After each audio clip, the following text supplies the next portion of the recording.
ಪ್ರಿಯ ನಿರೀಕ್ಷಕರೇ, ನಮಸ್ಕಾರ. ಬೀರ್ಬಲ್ನ ವಿಶೇಷ ಕಾರ್ಯಕ್ರಮಕ್ಕೆ ಆತ್ಮೀಯವಾದ ಸ್ವಾಗತ. ವೀಕ್ಷಕರೇ, ಆಟ ಇನ್ನೂ ಮುಗ್ದಿಲ್ಲ. ಒಂದು ಕಡೆ ತಮಿಳುನಾಡಿನಲ್ಲಿ ಬಹುಮತ ಸಾಬೀತುಪಡಿಸೋಕೆ ಏನೇನೋ ಸರ್ಕಸ್ ಮಾಡ್ತಿರುವಂತಹ ನಟ ವಿಜಯ್, ಇನ್ನೊಂದು ಕಡೆ ಪಶ್ಚಿಮ ಬಂಗಾಳದಲ್ಲಿ ಬಿಜೆಪಿ ಬಹುಮತ ಹೊಂದಿದ್ರೂ ಕೂಡ ಸರ್ಕಾರ ರಚಿಸೋದಕ್ಕೆ ಬಿಡೋದಿಲ್ಲ ಅನ್ನೋ ಸವಾಲು ಕೇಳಿ ಬರ್ತಾ ಇದೆ. ಇದರ ಬೆನ್ನಲ್ಲೇ ಇಡೀ ಬಂಗಾಳದಲ್ಲಿ ಬಾಂಬ್ ಸ್ಫೋಟಗಳು ಮತ್ತು ಹಿಂಸಾಚಾರಗಳು ಕೂಡ ಶುರುವಾಗ್ತಾ ಇದೆ. ಅಷ್ಟಕ್ಕೂ ಏನಾಗ್ತಿದೆ ಬಂಗಾಳದಲ್ಲಿ? ಬಿಜೆಪಿ ಸರ್ಕಾರ ರಚಿಸೋದು ಅಷ್ಟೊಂದು ಕಷ್ಟ ಇದೆಯಾ? ಇದೆಲ್ಲದ್ರ ಬಗ್ಗೆ ಡಿಟೇಲ್ ಆಗಿ ಮಾತಾಡ್ತಾ ಹೋಗ್ತೀನಿ. ವಿಡಿಯೋವನ್ನು ಕೊನೆಯವರೆಗೂ ಮಿಸ್ ಮಾಡದೆ ನೋಡಿ. ಇನ್ನೂ ಕೂಡ ನಮ್ಮ ಬೀರ್ಬಲ್ ಚಾನಲನ್ನು ಸಬ್ಸ್ಕ್ರೈಬ್ ಮಾಡಿಲ್ಲ ಅಂದರೆ ಈ ಕೂಡಲೇ ಸಬ್ಸ್ಕ್ರೈಬ್ ಮಾಡಿ ಹಾಗೂ ಬೆಲ್ ಐಕಾನನ್ನು ಕ್ಲಿಕ್ ಮಾಡಿ. ವೀಕ್ಷಕರೇ, ಗಡಿಯಾರದ ಮುಳ್ಳುಗಳು ತುಂಬ ವೇಗವಾಗಿ ಚಲಿಸ್ತಾ ಇದೆ. ಮೇ 9ನೇ ತಾರೀಕು ಅಂದರೆ ಇವತ್ತು ಹೊಸ ಸರ್ಕಾರ ಅಧಿಕಾರ ಸ್ವೀಕರಿಸಬೇಕಾದಂತಹ ದಿನ. ಆದರೆ ಅದರ ಹಿಂದಿನ ರಾತ್ರಿಯೇ ಬಂಗಾಳ ಹತ್ಕೊಂಡು ಉರಿಯೋದಕ್ಕೆ ಶುರುವಾಗುತ್ತೆ.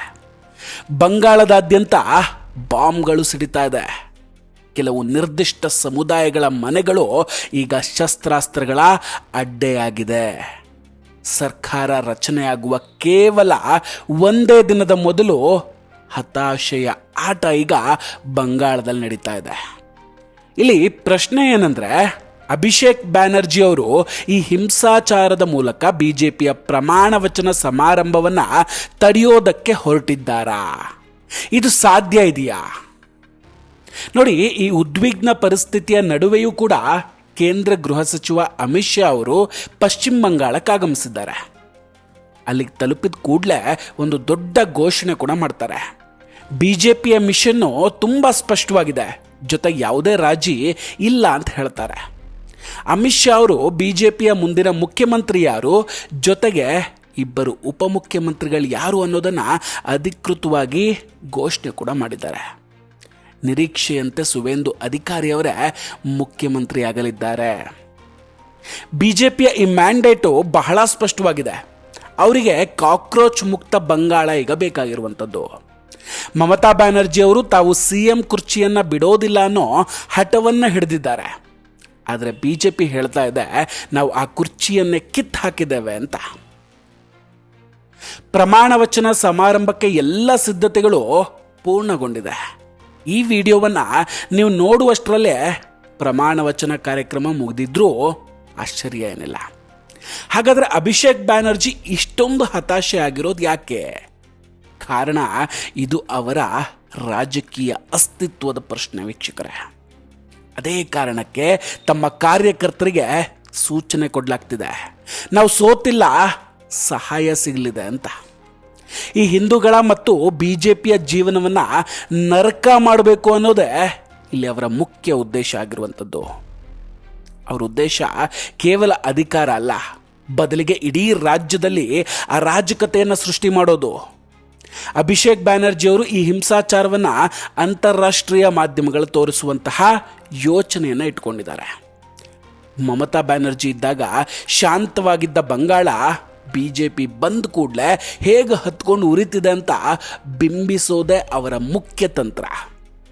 ಒಂದು ವೇಳೆ ಕಾನೂನು ಸುವ್ಯವಸ್ಥೆ ಕಾಪಾಡೋದಕ್ಕೆ ಪೊಲೀಸರು ಗುಂಡು ಹಾರಿಸಿದ್ರೆ ಅದನ್ನು ಮುಸ್ಲಿಮರ ಮೇಲಿನ ದೌರ್ಜನ್ಯ ಅನ್ನೋದನ್ನು ಬಿಂಬಿಸೋದಕ್ಕೆ ಅವರ ಜೊತೆ ಮಾರಾಟ ಆಗಿರುವಂತಹ ಮಾಧ್ಯಮಗಳು ಕೂಡ ಈಗ ರೆಡಿಯಾಗಿ ನಿಂತಿದೆ. ಬ್ಯಾಲೆಟ್ ಬಾಕ್ಸ್ನಲ್ಲೇನೋ ಸೋತಿರ್ಬೋದು, ಆದರೆ ಗನ್ ಪವರ್ ಮೂಲಕ ಅಧಿಕಾರವನ್ನು ಕಸಿದುಕೊಳ್ಳೋದಕ್ಕೆ ಎಲ್ಲ ರೀತಿಯ ಪ್ರಯತ್ನವನ್ನು ಪಡ್ತಾ ಇದ್ದಾರೆ. ವೀಕ್ಷಕರೇ, ಈಗ ಬಂಗಾಳದ ಗ್ರೌಂಡ್ ರಿಯಾಲಿಟಿ ಹೇಗಿದೆ ನೋಡಿ. ಹೌರಾದಲ್ಲಿ ಈಗಾಗಲೇ ಮನೆಗಳಿಗೆ ಬೆಂಕಿ ಹಚ್ಚಲಾಗಿದೆ. ಹಗಲು ಹೊತ್ತಿನಲ್ಲೇ ಬಾಂಬ್ಗಳನ್ನು ಬಳಸಲಾಗ್ತಾ ಇದೆ. ಇನ್ನು ಮುರ್ಷಿದಾಬಾದ್ನ ಕತೆ ಕೇಳಿ. ಅಲ್ಲಿನ ಸಾಲಾರ್ ಪ್ರದೇಶದಲ್ಲಿ ಭೀಕರವಾದ ಬಾಂಬ್ ಸ್ಫೋಟ ಸಂಭವಿಸಿದೆ. ಇಲ್ಲಿ ಗಮನಿಸಬೇಕಾದ ಅಂಶ ಏನಂದ್ರೆ, ಮುಸ್ಲಿಮರು ಹಿಂದೂಗಳ ಮೇಲೆ ಬಾಂಬ್ ಹಾಕೋದಕ್ಕೆ ಹೋಗಿ ತಮ್ಮ ಮೇಲೆ ತಾವೇ ಬಾಂಬನ್ನು ಸಿಡಿಸ್ಕೊಂಡಿದ್ದಾರೆ. ಫೈಜಲ್ ಶೇಖ್ ಅನ್ನೋನ್ ಮನೆಯಲ್ಲಿ ಅಕ್ರಮ ಶಸ್ತ್ರಾಸ್ತ್ರಗಳ ಸಂಗ್ರಹ ಇತ್ತು. ಅಲ್ಲಿಗೆ ಪೊಲೀಸರು ದಾಳಿಯನ್ನ ಮಾಡಲಿದ್ದಾರೆ ಅಂತ ತಿಳಿದ ಫೈಜಲ್ ಶೇಖು ಆ ಬಾಂಬ್ಗಳನ್ನು ನಾಲೆಗೆ ಎಸೆಯೋದಕ್ಕೆ ಹೋದಾಗ ಕೈಯಲ್ಲೇ ಸ್ಫೋಟ ಆಗುತ್ತೆ. ಇದು ಕೇವಲ ಒಂದು ಪ್ರತ್ಯೇಕ ಘಟನೆ ಅಲ್ಲ, ಅಭಿಷೇಕ್ ಬ್ಯಾನರ್ಜಿ ಯೋಜಿಸಿರುವಂತಹ ಒಂದು ದೊಡ್ಡ ಮಟ್ಟದ ಭಯೋತ್ಪಾದನೆಯ ಸಂಚಿನ ಒಂದು ಭಾಗ ಅಷ್ಟೇ. ಇಡೀ ಬಂಗಾಳದಾದ್ಯಂತ ಇಂತಹ ಸಾವಿರಾರು ಫೈಜಲ್ ಶೇಖ್ಗಳು ಬಾಂಬ್ಗಳನ್ನು ಅಡಗಿಸಿಟ್ಟಿದ್ದಾರೆ. ಇವರಿಗೆ ಸಹಾಯ ಮಾಡೋದಕ್ಕೆ ಪಾಕಿಸ್ತಾನದ ISI ಮತ್ತು ಬಾಂಗ್ಲಾದೇಶದ ಸೇನೆಯು ಚಿಕನ್ ನೆಕ್ ಕಾರಿಡಾರ್ ಬಳಿ ಹೊಂಚು ಹಾಕ್ತಿದೆ ಅನ್ನೋ ಮಾಹಿತಿ ಕೂಡ ಇದೆ. ಈಗ ಮುಖ್ಯ ವಿಷಯಕ್ಕೆ ಬರೋಣ. ಇಷ್ಟೊಂದು ಹಿಂಸಾಚಾರಕ್ಕೆ ನಿಜವಾದ ಕಾರಣ ಏನು? ಭಯ. ಒಂದು ಅಧಿಕಾರ ಕಳೆದುಕೊಳ್ಳುವ ಭಯ, ಇನ್ನೊಂದು ಕಾನೂನಿನ ಭಯ. ಇಲ್ಲಿವರೆಗೆ ರಾಜ್ಯ ಸರ್ಕಾರ ಪೊಲೀಸರ ರಕ್ಷಣೆಗೆ ಇವರಿಗೆ ಕವಚದಂತಿತ್ತು. ಆದರೆ ಈಗ ಆ ಕವಚ ಕಳಚಿ ಬಿದ್ದಿದೆ. ಸುಪ್ರೀಂ ಕೋರ್ಟ್ ಕೂಡ ಮಮತಾ ಬ್ಯಾನರ್ಜಿಯವರ ಐಪ್ಯಾಕ್ ಕೇಸ್ನಲ್ಲಿ ಫೆಡರಲ್ ತನಿಖೆಯನ್ನು ನಡೆಸೋದಕ್ಕೆ ಪ್ರಯತ್ನಿಸಿದ್ದು ಅಸಂವಿಧಾನಿಕ ಅಂತ ಸ್ಪಷ್ಟವಾಗಿ ಹೇಳಿಕೆಯನ್ನು ಕೊಟ್ಟಿದೆ. ಬ್ಯಾನರ್ಜಿ ಕುಟುಂಬದ ಹಳೆಯ ಫೈಲ್ಗಳು ಈಗ ಓಪನ್ ಆಗ್ತಾ ಇದೆ. ನೇಮಕಾತಿ ಹಗರಣದಲ್ಲಿ 24,000ಕ್ಕೂ ಹೆಚ್ಚು ಉದ್ಯೋಗಿಗಳನ್ನು ಕಳ್ಳತನ ಮಾಡಲಾಗಿದೆ. ಕಲ್ಲಿದ್ಲು ಕಳ್ಳಸಾಗಾಣಿಕೆ, ಮದ್ಯದ ಹಗರಣ, ಹೀಗೆ ಪಟ್ಟಿ ಬೆಳೆಯುತ್ತಲೇ ಹೋಗುತ್ತೆ. ಇಡಿ ಬಳಿ ಎಲ್ಲ ದಾಖಲೆಗಳು ಕೂಡ ಇದೆ. ಹಣದ ಹಾದಿ ಗೋವಾ ಚುನಾವಣೆವರೆಗೂ ಹೋಗಿದೆ. ಸರ್ಕಾರ ರಚನೆ ಆದ ಕೂಡಲೇ ಇವರಿಬ್ಬರ ಬಂಧನ ಆಗುವಂತಹ ಸಾಧ್ಯತೆ ದಟ್ಟವಾಗಿ ಕಾಣಿಸ್ತಾ ಇದೆ. ಇದೇ ಕಾರಣಕ್ಕೆ ಬಂಗಾಳವನ್ನು ಸುಡೋದಕ್ಕೆ ಈಗ ಇವರು ರೆಡಿಯಾಗಿ ನಿಂತಿರೋದು. ಆದರೆ ಈ ಸಂಚನ್ನು ಎದುರಿಸೋದಕ್ಕೆ ಅಮಿತ್ ಶಾ ಮತ್ತು ದೋವಲ್ ಅವರು ಆಲ್ರೆಡಿ ರೆಡಿಯಾಗಿದ್ದಾರೆ. 1,100ಕ್ಕೂ ಹೆಚ್ಚು ಶಂಕಿತರನ್ನು ಈಗಾಗಲೇ ವಶಕ್ಕೆ ಪಡೆದುಕೊಳ್ಳಲಾಗಿದೆ.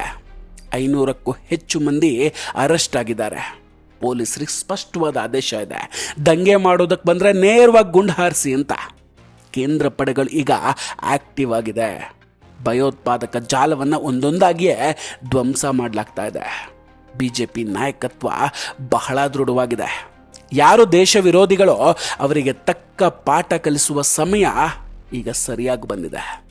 ಮೇ 9 ಬಂಗಾಳದ ಇತಿಹಾಸದಲ್ಲಿ ಒಂದು ಹೊಸ ಅಧ್ಯಾಯ ಅಂತಲೇ ಹೇಳ್ಬೋದು. 77 ವರ್ಷಗಳ ನಂತರ, ಅಥವಾ ಕನಿಷ್ಠ ಕಳೆದ 12 ವರ್ಷಗಳ ನರಕದ ನಂತರ ಬಂಗಾಳಕ್ಕೆ ನಿಜವಾದ ಸ್ವಾತಂತ್ರ್ಯ ಸಿಗಲಿದೆಯಾ? ಅಭಿಷೇಕ್ ಬ್ಯಾನರ್ಜಿ ಹಿಂಸಾತ್ಮಕ ತಂತ್ರಗಳು ಗೆಲ್ಲುತ್ವಾ ಅಥವಾ ಕಾನೂನು ಗೆಲ್ಲುತ್ತಾ?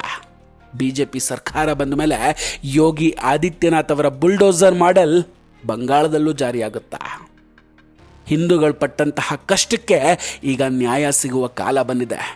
ಈ ರಾಜಕೀಯ ಯುದ್ಧದ ಪ್ರತಿಯೊಂದು ಕ್ಷಣದ ಮಾಹಿತಿಯನ್ನು ನಾವು ನಿಮಗೆ ನೀಡ್ತಾನೆ ಇರ್ತೀವಿ. ದಯವಿಟ್ಟು ನಮ್ಮ ಬೀರ್ಬಲ್ ಚಾನಲನ್ನು ಇನ್ನೂ ಕೂಡ ಸಬ್ಸ್ಕ್ರೈಬ್ ಮಾಡಿಲ್ಲ ಅಂದರೆ ಈ ಕೂಡಲೇ ಸಬ್ಸ್ಕ್ರೈಬ್ ಮಾಡಿ ಹಾಗೂ ಬೆಲ್ ಐಕಾನನ್ನು ಕ್ಲಿಕ್ ಮಾಡಿ. ಹಾಗೂ ಇದೆಲ್ಲದರ ಬಗ್ಗೆ ನಿಮ್ಮ ಅಭಿಪ್ರಾಯ ಏನು ಅನ್ನೋದನ್ನು ಕಮೆಂಟ್ ಮಾಡಿ ತಿಳಿಸಿ. ನಮಸ್ಕಾರ, ಟೇಕ್ ಕೇರ್ ಆ್ಯಂಡ್ ಬಾಯ್ ಬಾಯ್. ಮತ್ತೆ ಭೇಟಿಯಾಗೋಣ. ಜೈ ಹಿಂದ್.